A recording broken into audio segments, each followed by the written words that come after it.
America যুক্তৰাষ্ট্ৰৰ নিৰ্বাচনে দৃষ্টি আকৰ্ষণ কৰিছে সমগ্ৰ বিশ্ববাসীৰ। ভোট গণনা শেষ হোৱা নাই। পিছে ডেমক্ৰেটিক পাৰ্টিৰ প্ৰাৰ্থী জো বাইডেনৰ জয় নিশ্চিত হৈছে।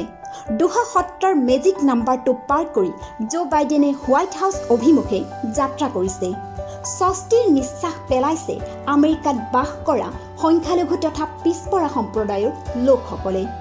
ইয়াৰ আগৰ 4 বছৰ ক্ষমতাত থকা ৰাষ্ট্ৰপতি ডোনাল্ড ট্ৰাম্প এজন বৰ্ণবিদ্বেষী ব্যক্তি হিচাপে চিহ্নিত হৈছে। প্ৰবল গণ আন্দোলনে জোকাৰি গৈছে আমেৰিকাৰ গণতন্ত্ৰ। সেয়ে শোচনীয়ভাৱে পৰাজয় ঘটিল ৰিপাব্লিকান পাৰ্টিৰ প্ৰাৰ্থীগৰাকীৰ। একে সময়তে আমেৰিকাত উপ ৰাষ্ট্ৰপতি হিচাপে নিৰ্বাচিত হৈছে ভাৰত আফ্ৰিকা মূলৰ কমলা হেৰিছ। আমেৰিকাৰ ইতিহাসত এইগৰাকীয়ে প্ৰথম মহিলা উপ ৰাষ্ট্ৰপতি। পিছে তেওঁ শেষৰজন নহয়। এই তাৎপৰ্যপূৰ্ণ বক্তব্য কমলা হেৰিছৰ। But while I may be the first woman in this office, I will not be the last.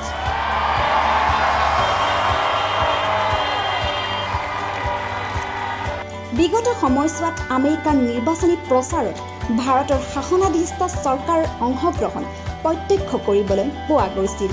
বৈদেশিক নীতিক ভৰিৰে গছকি ডোনাল্ড ট্ৰাম্পৰ সমৰ্থনত প্ৰচাৰ চলাইছিল নৰেন্দ্ৰ মোদীয়ে। ভাৰতবৰ্ষৰ ৰাজনৈতিক ইতিহাসত এই নাভূত নাস্তিক ঘটনা সংঘটিত কৰিলে নৰেন্দ্ৰ মোদীয়ে। The words of candidate Trump, अब की बार ट्रम्प सरकार। কেৱল এয়াই নহয়, RSSৰ বহু শাখা সংগঠনে ট্ৰাম্পৰ বিজয় কামনাৰে পূজা অৰ্চনা যজ্ঞ আদিৰো আয়োজন কৰিছিল। দিল্লীৰ যন্ত্ৰৰ মন্ত্ৰতো হিন্দু সেনাৰ উদ্যোগত আয়োজিত হৈছিল মহাযজ্ঞৰ। চীন আৰু পাকিস্তানক এশিকনি দিবলৈ ট্ৰাম্পৰ বিকল্প নাই। এই অদ্ভুত আৰু উদ্ভট মন্তব্য কৰিছিল সেনা প্ৰধান বিষ্ণু গুপ্তাই। আনহাতে বিজেপিৰ IT চেলে জো বাইডেনৰ বিৰুদ্ধে অহেতুক অপপ্ৰচাৰ চলাই তেওঁক পাকিস্তানৰ এজেণ্ট পৰ্যন্ত কৈ পেলাইছিল।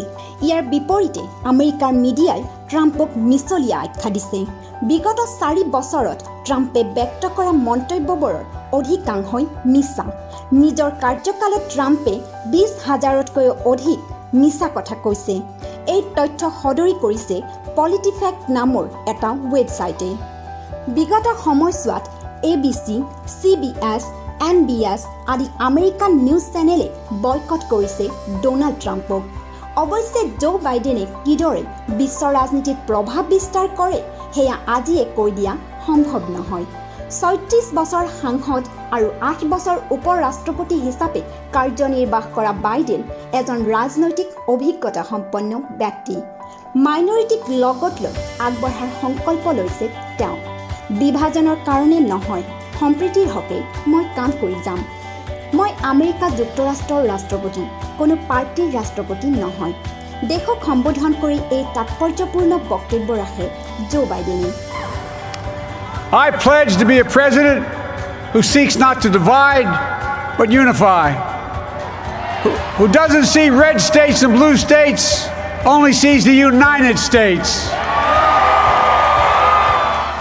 ভাৰতবৰ্ষৰ ৰাজনীতিটো ৰাখিছে তেওঁ সতৰ্ক দৃষ্টি। তেওঁৰ পলিচি পেপাৰত ভাৰতৰ মানৱ অধিকাৰ বিষয়ক গুৰুত্বপূৰ্ণ প্ৰশ্নৰ উত্থাপন হৈছে, বিশেষকৈ কাশ্মীৰ প্ৰসংগত। তাৰোপৰি CAA, NRC সন্দৰ্ভতো বিজেপি চৰকাৰৰ নীতিক সমালোচনা কৰিছে তেওঁ। সেয়ে জো বাইডেনৰ জয়ে প্ৰভাৱিত কৰিব ভাৰতৰ ৰাজনীতিক। পিছে তেওঁ কি কাৰ্যপন্থা হাতত লয় সেয়া চাবলৈ ৰৈ আছে সমগ্ৰ বিশ্ববাসী। চাই থাকিব জনদৃষ্টি নিউজ।